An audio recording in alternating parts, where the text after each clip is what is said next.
अन्नाथ श्री जगन्नाथ मद्गुरु श्री जगद्गुरु मदात्मा सर्वभूतात्मा तस्मै श्री गुरवे नमः। आध्यात्मज्ञाननित्योतम तत्त्वज्ञानार्थदर्शनम् एतज्ज्ञाननिवृत्तम् अज्ञानं यदन्यथा मुक्तिर दिशारी अपुलेर कांडानी मानव महाप्राण श्री भुवन सुंदर श्याम सुंदर अकारण करुणा गुणानंद भक्तवांछा कल्पतरु नित्य नगर नित्य पुरुष सच्चिदानंद घर आराध्य श्री ठाकुर महाराज आचरण चरण अनंत कोटि प्रणाम। आज सभारे सभापति गुरुदेव बसंत भाई शासन मंडली सभापति लंका भाई कुलमणि भाई आदर्श पुरस्थ ऋषि सुधीर लंका भाई आदर्श ऋषि श्री श्री अशोक भाई पूरी निरांतरपति एवं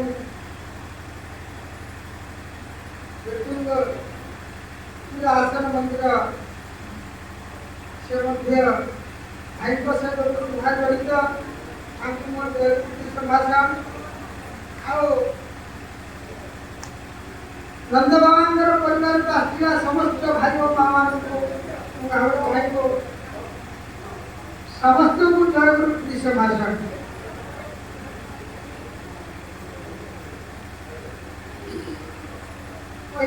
दुख लगुच एते बड़ जन महापुरुष आम गहने थे सी सब कहते आम किसी करूँ भाई ठाकुर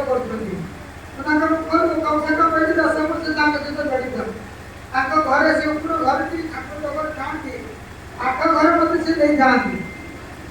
मत डाकती बेले बेले ठाकुर एत स्नेह करती जे बेले बेले कहे चल ठाकुर पखाल खाइबा 4टा रुटी ठाकुर पूजा सरला परे कहे चल ठाकुर देखा कर्म भूले कौन ठाकुर सेवा आम कर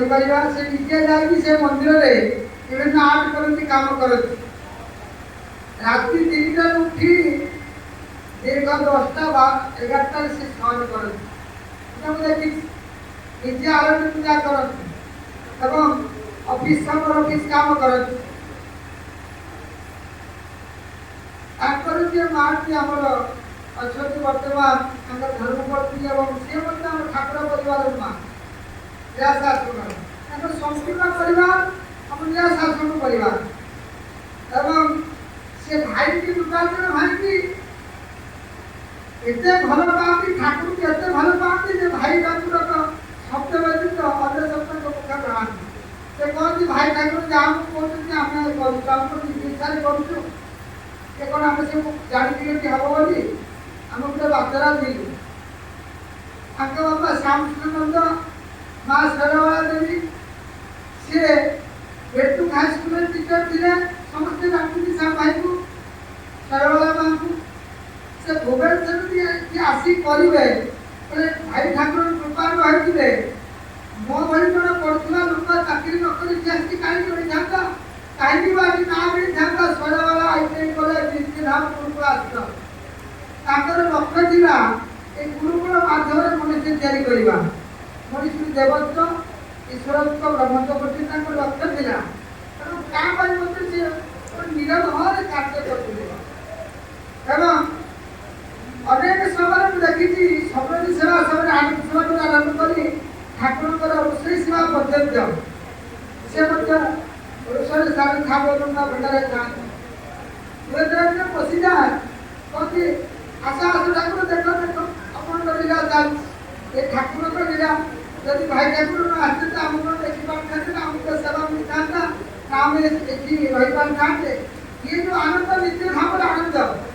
आम लक्ष्य हूँ कौन नित्य लोक नित्य पुरुष सच्चिदानंद घर श्री ठाकुर भाई ठाकुर आम कहे समस्त लीला पार्षद ये स्वरूपटा को बजाय रखी ठाकुर से बाणी जो कहले आध्यात्मिक नित्यतम आध्यात्मिक ज्ञान प्रसार पाई एवं प्रचार पाई मु विद्याधाम गुरुकुल आश्रम कॉलेज एवं आईटीआई कॉलेज काहे कली ना जहाद्वारा এই অঞ্চলের গরিব পিলামানে কিছু রোজগার পাইবে আত্মনির্ভরশীল হয়ে পারিবে এটি মু দেখি 10 বছর অতি সুন্দর মূর্খ পিলামানে রহি পাঠ পড়ি সে মଣିଷ ଯେତେ ସରଦିନ ବା ନିଜେ ରାନ୍ଧିକି ତାଙ୍କ ହାତରେ ତାଙ୍କୁ ଖାଇବା ପ୍ରଦାନ କରନ୍ତି ନିଜ ପୁତ୍ର ମଧ୍ୟ ସ୍ନେହ କରନ୍ତି ବେଳେବେଳେ ସେମାନଙ୍କୁ ଶାସନ ମଧ୍ୟ କରନ୍ତି ଏଭଳି ଜଣେ ନିଶ୍ଚୟ ଭଲ ପାଉଥିବା ମଣିଷ ଠାକୁର ଜଗତକୁ ପଠେଇଥିଲେ ସେ ଠାକୁର ମାନେ ଆସିଥିଲେ ଏବଂ ଠାକୁର କାମ କରି ନୂଆପଡ଼ା ମାଟିରେ ପ୍ରସ୍ଥାନ ବାବାଙ୍କର ପ୍ରସ୍ଥାନ ହେଉଛି କୋଉଠି ନା ଜଗତସିଂହପୁର ଜିଲ୍ଲା ଜଗତସିଂହପୁରରେ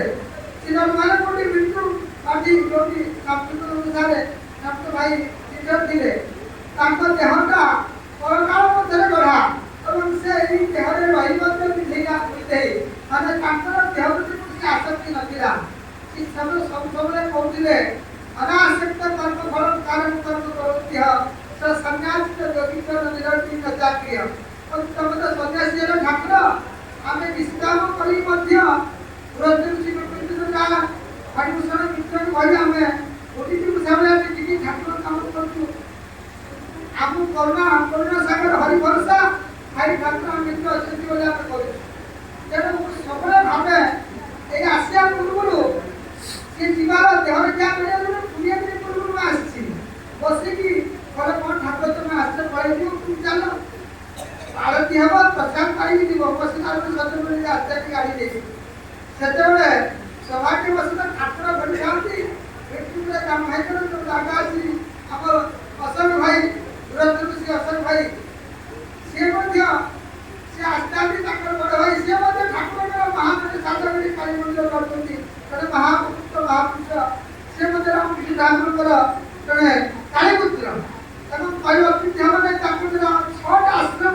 चाहिए उदाई दर्शन करके आसी प्रसाद पाई सी आसती जगह को महापुरुष को पाइबा एवं देखा गोटे सौभाग्य कथा तेणु आम बहुत खुशी जे सी आसते से कम कले बहुत दुखी जे ठाकुर शीघ्र एवं निश्चित संसार सागर चरण में आश्रय देले ठाकुर कहते यशाम सब धरता मृत्यु संसार सागर अभाव चिराग पक्ष पया जो मैंने जो भक्त मैंने चित्त मन मत अर्पण करती शीघ्र संसार सागर उद्धार करेंगे तो ठाकुर महाराज कृपा करे कलिजुग अति शीघ्र से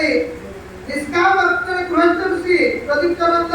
सारे काम में प्रदीप भाई बिट्टू भाई कहते भाई ठाकुर जगत आनी से सब कृपाचरण भाई को भाई ठाकुर संबोधन करते केते दिने भल पाइला थिला मुझे उपलब्धि करछि अज्ञा के निभेछि एवं यदि ठाकुर अछन देखि एति कहि मोर वाणी को एति ठाकुर जो अर्पण करूछि सर्व भवन्तु सुखिनः सर्वे सन्तु निरामया सर्वे भद्राणि पश्यन्तु आकाश